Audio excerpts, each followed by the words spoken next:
Donki said the mascot penguin will retire. As a result, many Japanese have expressed sadness over the sudden change.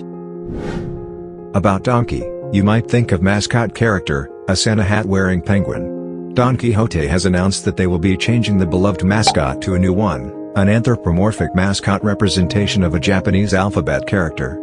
Quixote says they are making the change because they want more people to know about their passionately priced brand of goods. However, more than an hour later, Donki's Twitter reposted the message from the president Naoki Yoshida, saying that he was not clear about the incident, and needed to understand it with relevant departments. After that, he said that the company an emergency meeting is to be held for a discussion. The final decision is Donpen is still used as a promotion, and apologizes for the commotion caused this time. Donki is a major discount chain that operates all around the country, known for its low prices and wide variety of goods. I love shopping in Donki a lot. Donpen is an iconic mascot. Donki should keep it. How's about you?